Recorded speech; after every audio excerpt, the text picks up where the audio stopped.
Shalom, selamat pagi Bapak Ibu Saudara yang dikasihi oleh Tuhan.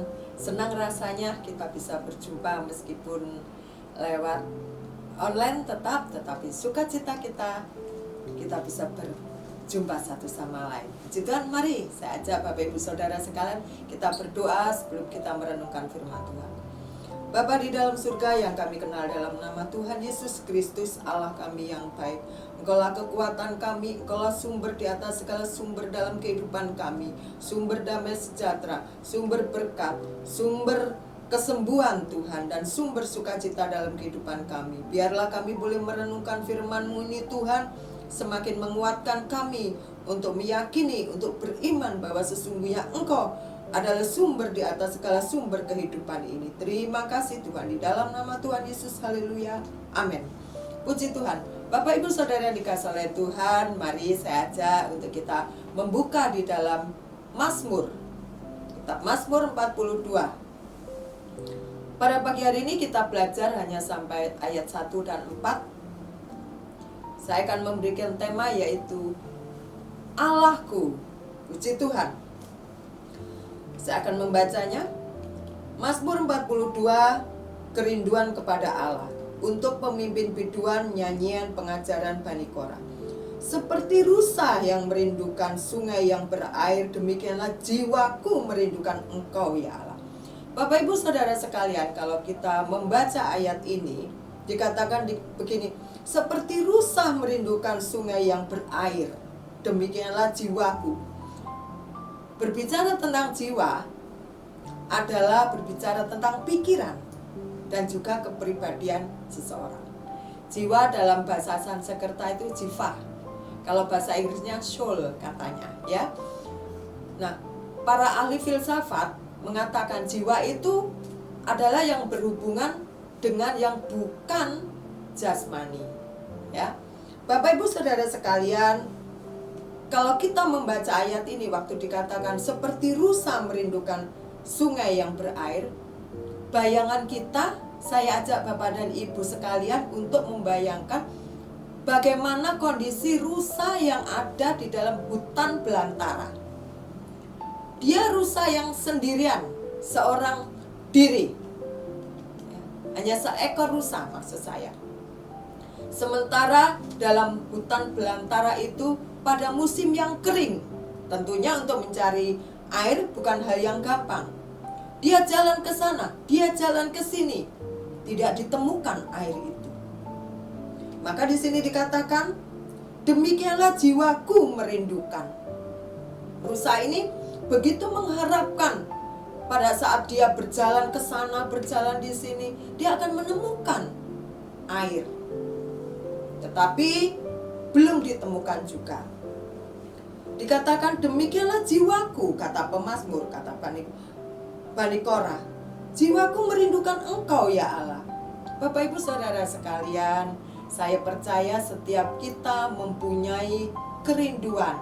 Ada waktunya kita ingin diri kita ini spesial waktu kita kepada Tuhan untuk mengungkapkan apa? Segala kegalauan kita, segala pergumulan hidup kita. Berdoa untuk putra-putri kita, berdoa untuk orang-orang yang kita kasih. Lalu di sini dikatakan, jiwaku haus, kata Bani Korah, haus kepada Allah yang hidup. Kenapa Bani Korah mengatakan kepada Allah yang hidup? Karena Bani Korah tahu bahwa Tuhannya adalah Tuhan yang hidup, bukan Tuhan yang mati. Maka di sini dikatakan kepada Allah yang hidup, dengan segala banyak hal yang sudah dilakukan Tuhan terhadap orang Israel, pertolongan, pimpinan, bahkan hidupnya dipelihara oleh Tuhan. Maka Bani Korah mengatakan kepada Allah yang hidup. Alasannya saya mengatakan begitu karena di sini dikatakan Allah yang hidup, bukan cuma Allah saja.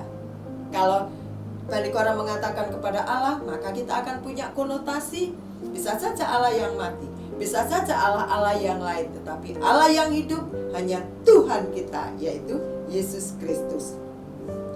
Bilakah aku boleh datang melihat Allah? Bani Korah menyadari, Bapak Ibu Saudara sekalian, bahwa dia adalah orang yang salah, punya kesalahan seperti kita, orang yang berdosa. Maka ada tanda tanya di sini, bilakah aku melihat Allah? Karena kita tahu Allah itu adalah Allah yang kudus, Allah yang mulia, Allah yang besar. Jadi dia bertanya Bani Korah ini, bahasa kasarnya, apakah aku ini bisa sih ya melihat Tuhan? Nah, itulah kerinduan Bani Korah. Lalu di sini dikatakan, air mataku menjadi makananku siang dan malam, karena sepanjang hari orang berkata kepadaku, di mana Allahmu? Wow, ya, begitu sangat mengiris-ngiris hati dengan pernyataan Bani Korah ini. Karena dikatakan, karena sepanjang hari, setiap hari orang berkata kepada Bani Korah, di mana Allahmu? Yang kamu katakan Allah yang hidup, yang kamu katakan Allah yang menyertai kamu, buktikan sekarang. Bapak Ibu Saudara yang dikasihi oleh Tuhan, Bani Korah pada waktu itu mereka ada dalam pembuangan di Babel. Kalau orang dalam menjadi budak, kalau orang dalam pembuangan, pasti kehidupannya tidak bebas. Dengan aturan-aturan, dengan kerja paksa, dia harus ikuti, dan itu menjadi tekanan bagi mereka. Maka orang-orang di sekitarnya dikatakan, loh, kamu kan bangsa pilihan orang Israel, kok kamu di sini sekarang menjadi budaknya orang Babel, menjadi tawanan? Pertanyaan itulah yang dilontarkan oleh orang-orang ini kepada orang Israel dengan mengatakan, di mana Allahmu? Bapak Ibu Saudara yang dikasihi oleh Tuhan, kita bisa belajar di sini dalam kehidupan Bani Korah, ya, bagaimana kehidupan mereka itu, sehingga mereka bisa menggambarkan mereka itu seperti rusa yang ada di hutan belantara yang tandus, yang kering, yang tanahnya sudah pecah-pecah karena tidak turun hujan. Dalam kondisi seperti itu, ya, banyak orang menghina dia, banyak orang menekan dia, banyak orang mempertanyakan, di mana Tuhanmu? Kok gak menolong kamu? Kok gak melepaskan kamu? Bapak Ibu Saudara yang dikasihi oleh Tuhan, kita kalau bicara tentang air, adalah air kehidupan kita, adalah firman Tuhan. Di dalam Yohanes 4 ayat 14 dikatakan begini Bapak Ibu, tetapi Tuhan Yesus bilang, tetapi barang siapa minum air yang akan kuberikan kepadanya, ia tidak akan haus untuk selama-lama. Sebaliknya, air yang akan kuberikan kepadanya akan menjadikan mata air di dalam dirinya yang terus-menerus memancar sampai kepada hidup yang kekal. Kita mungkin sering mendengar firman, ya, tetapi apakah kita juga sering belajar untuk percaya dan melakukannya? Karena kitab Maleakhi 3 ayat ke-6, coba saya membacanya Bapak Ibu Saudara sekalian. Maleakhi 3 ayat ke-6a bunyinya demikian, bahwasanya aku, Tuhan, tidak berubah. Haleluya.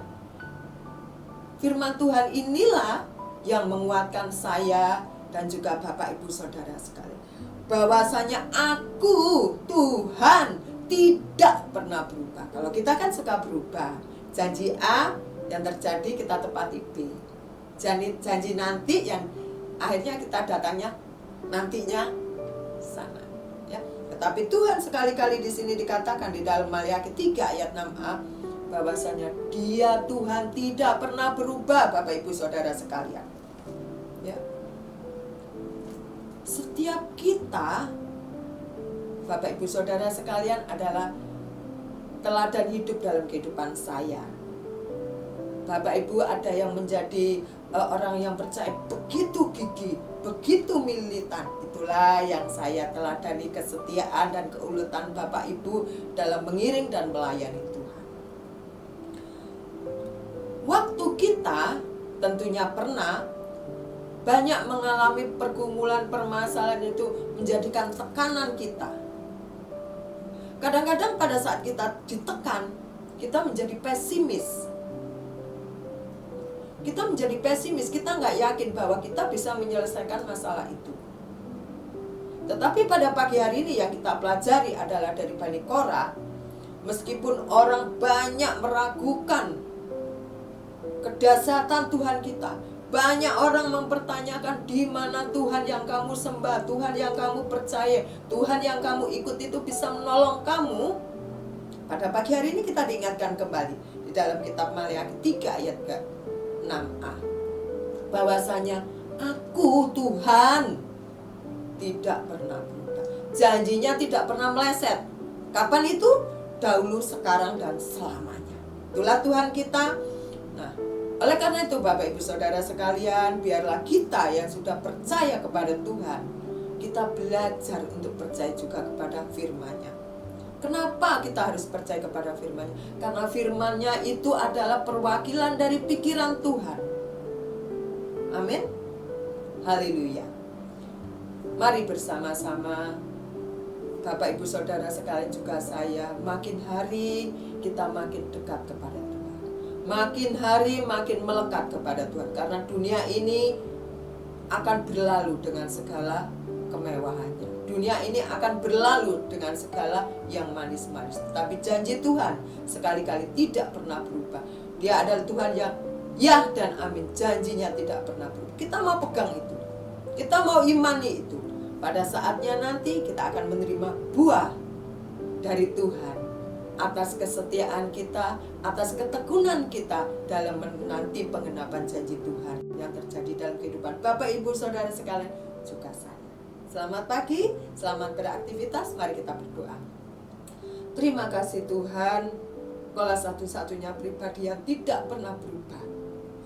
Dahulu, sekarang, dan selamanya. Janji-Mu selalu Engkau genapi. Berikan kami ketekunan, berikan kami kesabaran Tuhan dalam menanti penggenapan janji-Mu, sehingga Tuhan Yesus kami akan bisa melihat bagaimana Tuhan bekerja sangat luar biasa dalam kehidupan kami. Terima kasih ya Tuhan, terima kasih Allahku buat semua yang sudah Tuhan nyatakan dalam kehidupan kami, dan semua yang akan Tuhan nyatakan. Kami percaya Tuhan akan genapi. Di dalam nama Tuhan Yesus, haleluya, amin. Selamat pagi, selamat beraktivitas. Tuhan Yesus memberkati kita sekalian, amin.